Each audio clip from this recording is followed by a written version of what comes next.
نحمدہ و نصلی و نسلم علی رسول الکریم اما بعد فاعوذ باللہ السمیع العلیم من الشیطان اللعین الرجیم بسم اللہ الرحمن الرحیم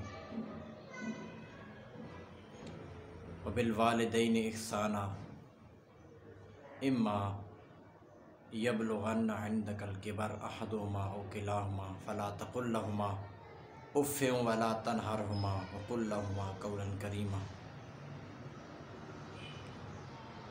قرآن مجید فرقان حمید کے اندر اللہ تعالیٰ ارشاد فرماتے ہیں سورہ بنی اسرائیل 15 پارہ کہ اپنے والدین کے ساتھ احسان کریں۔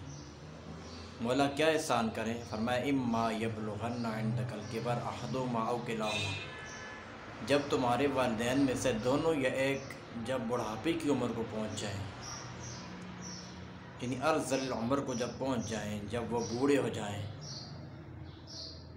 تو پھر کیا کرنا ہے؟ افّوں ولا تنہرہما، پھر تم نے ان کے آگے اف بھی نہیں کرنا، بلکہ محبت پیار آہستہ دھیمے لہجے میں، محبت کے لہجے میں اور انتہائی محبت کے ساتھ اطمینان کے ساتھ بات کرنی ہے۔ وقل رب ارحمہما کما ربیانی صغیرا، تم نے یہ کہنا ہے مولا جس طرح میں بچپن میں تھا، چھوٹا تھا، نہ چل سکتا تھا، نہ کھا سکتا تھا، نہ دیکھ سکتا تھا، نہ ہی کچھ چیز کسی کا ادراک کر سکتا تھا، نہ ہی پہچان کر سکتا تھا، اس وقت میرے والدین نے مجھے سنبھالا، مجھے دیکھنے کا سلیقہ بتایا، سننے کا سلیقہ، کھانے اور پینے کا، چلنے کا، اٹھنے کا، بیٹھنے کا، سارا یہ طریقہ کار مجھے میرے والدین نے بتایا۔ تو مولا آج میرے والدین پر وہ وقت آن پہنچا ہے کہ آج ان کی آنکھیں تو ہیں لیکن ان کی آنکھوں کی بینائی کم ہو گئی، ان کے کان تو وہی ہیں لیکن ان کی جو کانوں کی سماعت کا جو آلہ تھا وہ کمزور ہو گیا، کھانے پینے کا نظام درم برم ہو گیا، چلنے کا، پکڑنے کا طاقت ختم ہو گئی۔ مولا آج وقر رب ارحمہما کما ربیانی صغیرا، مولا آج تو ان پر رحم فرما کہ جس طرح انہوں نے مجھ پر رحم کیا تھا۔ والدین کا مقام یہاں سے پتہ چلتا ہے کہ قرآن مجید فرقان حمید کے اندر اللہ نے جہاں پر اپنا ذکر کیا وَقَضَىٰ رَبُّكَ أَلَّا تَعْبُدُوا إِلَّا إِيَّاهُ، کہ یہ تیرے رب کا حکم ہے، امر ہے، اس کے سوا کسی کی عبادت نہیں، چاہے وہ نبی ہو، ولی ہو یا کوئی اور ہو، اللہ کے سوا کسی کے آگے جھکنا، کسی کے آگے سجدہ کرنا یہ جائز ہی نہیں، یہ حرام ہے، بہت بڑا گناہ کبیر ہے، شرک ہے۔ وبالوالدین احسانا، فرمایا اپنے والدین کے ساتھ احسان کرو۔ حضرت ویس قرنی رضی اللہ تعالیٰ عنہ کتنے جلیل القدر تابعی ہیں، آپ کو صحابی ہونے کا بھی شرف لقب عطا کیا گیا، یہ مقام ملا کیونکہ آپ کے دل میں حضور کی محبت بہت زیادہ تھی، لیکن حضور کو ملنے کے لیے جا نہیں سکے۔ ملاقاتیں تو تھی، خواب کے اندر حضور آتے ہوں گے یقیناً، مگر ظاہراً جا نہیں سکے۔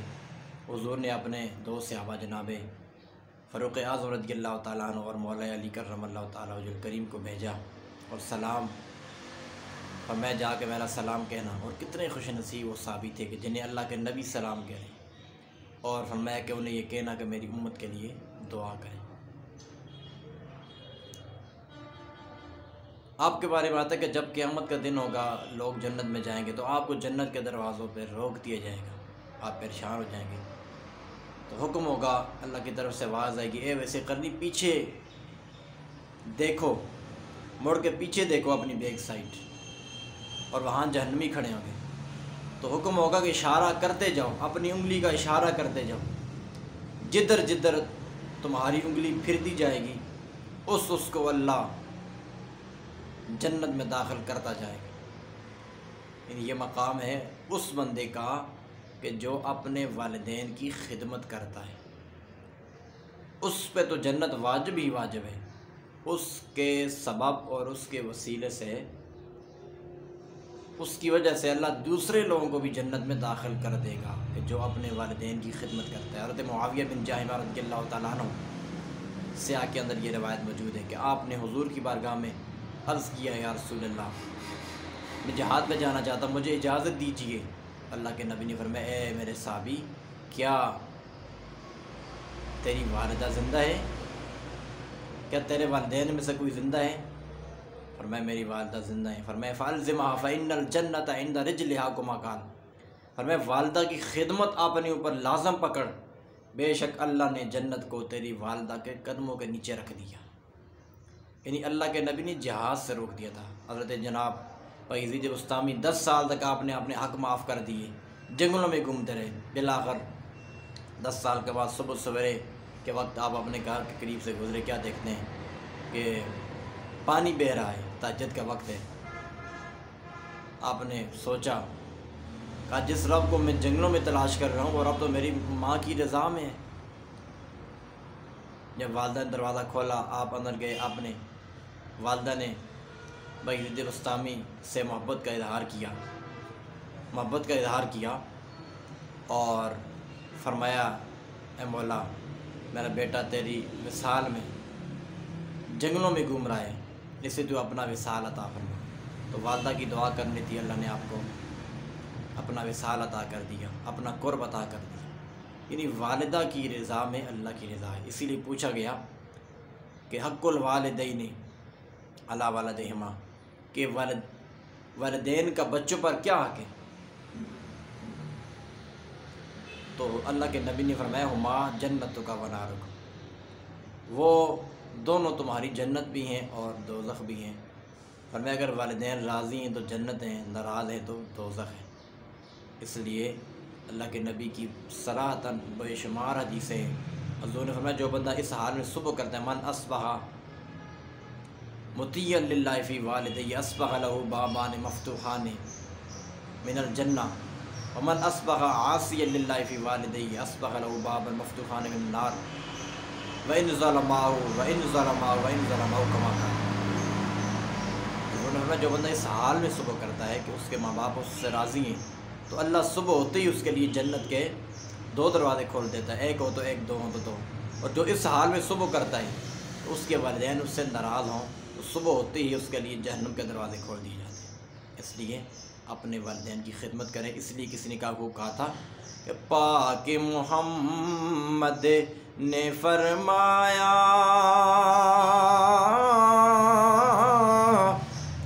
تسی کر لو خدمت ماں دی، جس نے کعبہ ویکھنا ہووے او تکلے صورت ماں دی، جس نے کعبہ ویکھنا ہووے او صورت ویکھن ماں دی۔ اس لیے فرمایا جو بندہ محبت کے ساتھ روز اپنے والدین کے چہرے کی زیارت کرتا ہے، اللہ اس سے مقبول حج کا ثواب عطا کرتے ہیں۔ اگر 1 دفعہ دے کے 1 حج، اور اگر 100 دفعہ دے کے تو 100 مقبول حجوں کا ثواب اللہ اس سے عطا کرتا ہے۔ اس لیے ہمیں اپنے والدین کی خدمت کرنی چاہیے۔ اللہ تعالی ہم سب کا حامی ناصر ہو، ہم سب کو عمل کی توفیق عطا فرمائے۔ وما توفیقی الا باللہ۔